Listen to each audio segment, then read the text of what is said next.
I'm going to try to do a quick recap of 2025. The first thing I want to say about 2025 is I feel like it's this year in which these two big topics have been colliding with each other. So topic one, which I think is a big meta trend that's been going on for a couple hundred years, is basically the processes of capitalist automation and expansion. But in the current moment of the global economy, that is manifesting in AI hype. I mean, basically AI is the cutting edge of automation technology and by far the biggest driver behind AI. The reason why it's getting funded by VCs, the reason why it's got all this press is precisely because the shareholder class or the capitalist class, basically the people who own the majority of assets in society, are excited by AI because it has this potential to cut costs further and to optimize profits. And that's the reason why VCs are getting funded to fund startups that are building AI systems and so on. And so we've seen this year, 2025, this kind of unhinged drive by all the big tech giants to claw market share from each other to secure energy resources and quote unquote win the AI race. By the way, check out my last video on how to break through big tech progress narratives and how they use that racing mythology to make you think this stuff is inevitable. Now, the second big trend has been Trump.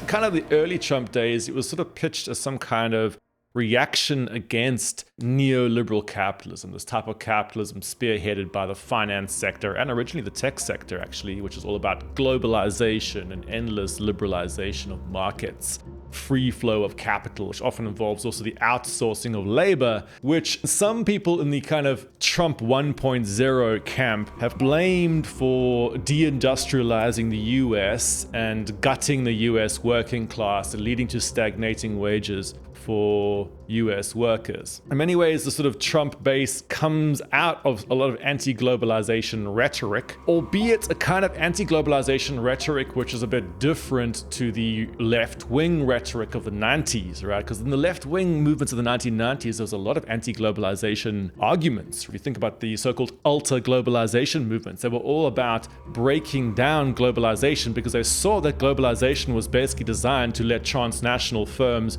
undermine workforces and so on by having this free movement across the world so that they could play off governments against each other. So there's a whole left-wing tradition of anti-globalization, but in the Trump camp, that's been picked up in a much more right-wing version. People like Steve Bannon, for example, have this new version of this anti-globalization rhetoric. So we already actually see an interesting tension here between, on the one hand, that process I mentioned before, which is automation, which is currently being spearheaded by the AI lords of Silicon Valley, who are getting incredibly wealthy from that process. And then this other process, which is the sort of gutting of the US middle class and working class, often through processes of automation, but also of outsourcing. The big story of 2025, though, has been these two trends actually meeting each other. So on one hand, this long-term process of capitalist automation currently manifesting in like insane AI hype, and on the other hand, the sort of more reactionary movement from the sort of Trump base, which is all about re-onshoring, breaking down globalization, going into this kind of economic nationalism. What the big tech lords have somehow managed to do this year is to kind of align these two things together, to try and make out that promoting their interests is in the interests of, wait for it, protecting Western civilization. So on the US far right, there's been a lot of this rhetoric around the decline of so-called Western civilization. And this is actually an idea that goes back to people like Samuel Huntington, who has this widely criticized book called The Clash of Civilizations, in which he imagined that there was some sort of unique Westernness. Actually, if you want to see a really good deconstruction of this, check out David Graeber's 2007 essay called There Has Never Been a West, in which he totally demolishes this idea that the West is a singular concept or that democracy was quote unquote invented within it. The point, though, is that the US far right has this kind of sense that somehow Western civilization is under threat. And you could see how opportunistic pundits and so on could whip up a populist frenzy around this, especially among people who are in a economically declining situation or who feel anxious about the world. You can get them to buy into ideologies like this. This is very common. But the big tech sector, which essentially is part of that original neoliberal globalized capitalism push, they have now hitched themselves to this kind of clash of civilizations narrative. So you saw people like Mark Zuckerberg leaning into the sort of neo-masculinity type trends where they're like, okay, now we're no longer going to care about so-called wokeness, and we're going to now become these kind of macho men. So what the big tech sector is trying to do is to try to say, hey, if you want to secure Western civilization, deregulate us and let us run free and let us represent America as standard bearers of Western civilization against other civilizations. So Trump has been actively working with the big tech lords under this kind of America First mission statement. This idea that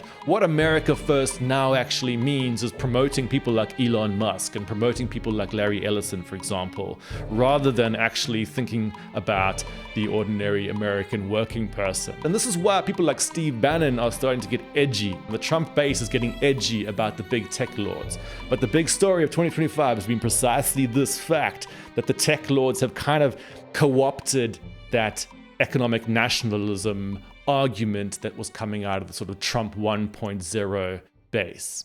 Now, I wrote a big essay this year, which was called Making Capitalism Bad Again, in which I actually go into this. And that was on my Substack. I'll put a link to it.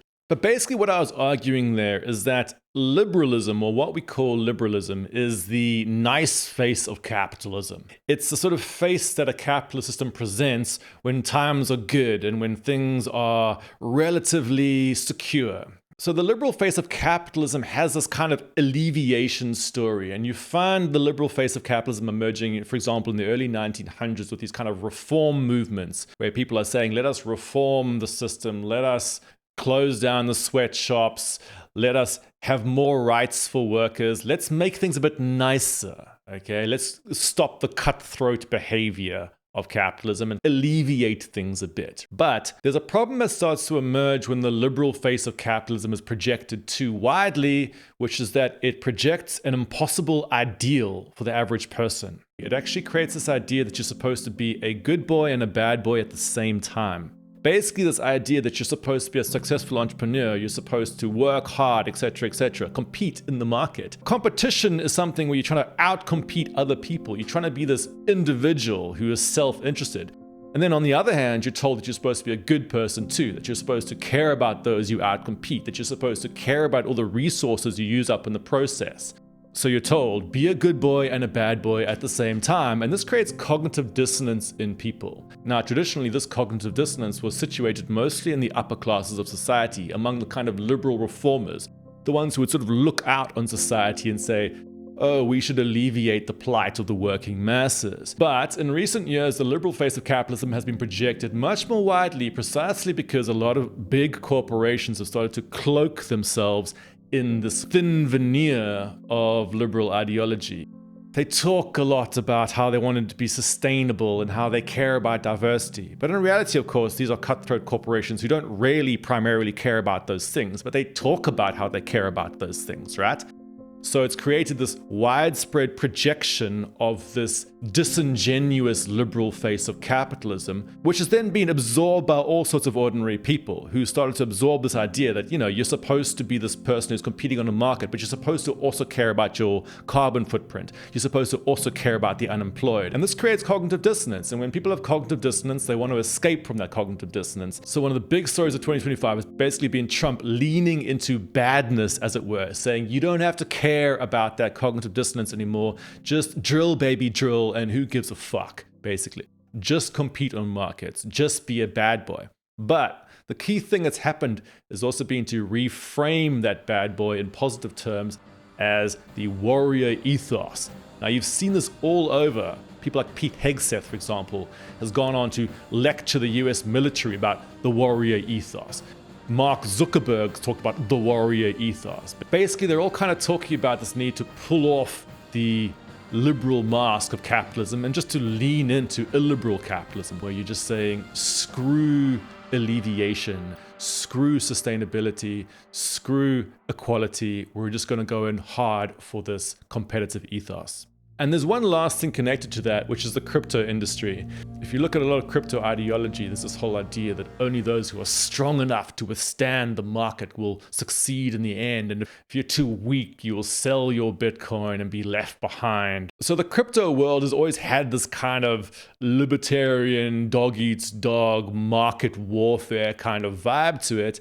And actually, I think in 2024, basically the crypto industry and Trump did a kind of collab where they decided to share supporters, right? So the crypto industry put a lot of money behind Trump and basically got their supporters to actually back Trump too. And this created this idea in 2025 that there was going to be a bunch of patronage handed out to the crypto industry. This was partly why at the beginning of the year, there was all these massive spikes in the crypto market. And all these corporate treasurers and stuff started buying Bitcoin. So you saw the rise of these so-called Bitcoin treasury companies led by people like Michael Saylor.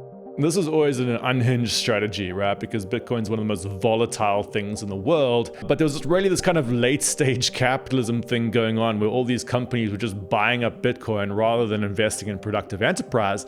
But a lot of this was based on the idea that there was going to be this patronage handed out by the Trump government to the crypto industry. And in some ways, this kind of has happened, right? There have been moves made by the Trump government to bolster the crypto industry. For example, they've opened up pension schemes, 401k pension schemes to crypto investment. But in many ways, actually, the patronage hasn't emerged in the way that the crypto industry wanted it. For example, they wanted the so-called Bitcoin Strategic Reserve or the Crypto Strategic Reserve, which would basically be a US government slush fund that would buy up crypto to bolster the price. And that hasn't actually happened. So actually, we've seen this big decline in crypto markets over the course of the year, and people like Michael Saylor getting into trouble. And this actually, I think, is a broader trend that we're going to maybe worth following in 2026, is that lots of the sort of early euphoria around Trump was based on all this idea that he's going to hand out patronage to various groups of his supporters. But over time, actually, Trump has done more and more things that are alienating more and more people. I think, though, that the really, really big crypto story this year is actually about stablecoins.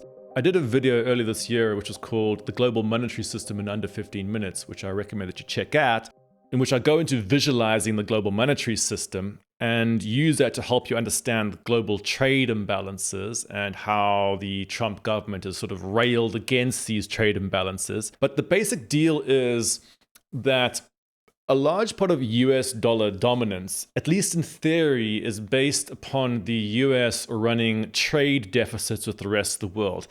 In other words, for the rest of the world to use the US dollar as money between themselves, which is what we call the reserve system, they need to accumulate US dollars, which means selling stuff to the US without buying stuff back. Okay, so for them to have this accumulation of US dollar reserves, there needs to be this persistent trade imbalance, at least at some theoretical level. There's a lot of nuance to this. But at some level, what the Trump government's been arguing, or at least some within it, is that these persistent trade deficits are bad for the US, they lead to the currency being overvalued, and that this deindustrializes the US, etc. There's a bunch of macroeconomic arguments made, and this is partly how they've justified tariffs, by saying they want to rebalance the trade imbalances.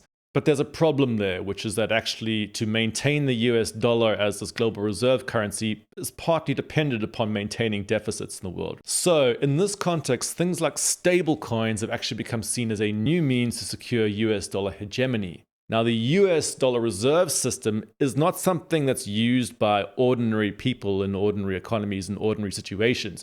The US dollar reserve system is a system used by countries or big companies within countries. For example, when they're buying oil and stuff like that, they're using US dollars. But citizens within countries will be using these national currencies. Now, the agenda of promoting US dollar stablecoins is all about actually infiltrating into the national currency ecosystems of places like Mexico, for example, or South Africa, or wherever, to start getting citizens of those countries to substitute their own currencies for US dollars, to start using US dollars instead of their own currencies within their own economies. All right. So this is part of the new geopolitical strategy of the US to say, hey, in the context of the long-term decline of the US dollar reserve system, we're going to start to use stablecoins as a new means to secure US dollar hegemony, and also to create a new source of demand for US dollar treasuries, because they want to get these big stablecoin companies to back themselves with US dollar treasuries. I know it's a bit of a complex one, and I'll probably need to do a separate video to explain all the politics of that, but I feel like that's been the big crypto story this year. So, in summary, long-term capitalist automation manifesting in the realm of AI, short-term reactionary politics by the US government,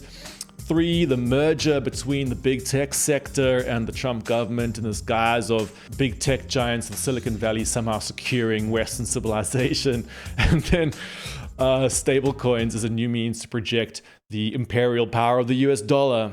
So that's been my wrap-up of 2025. Look forward to seeing you next year. Cheers.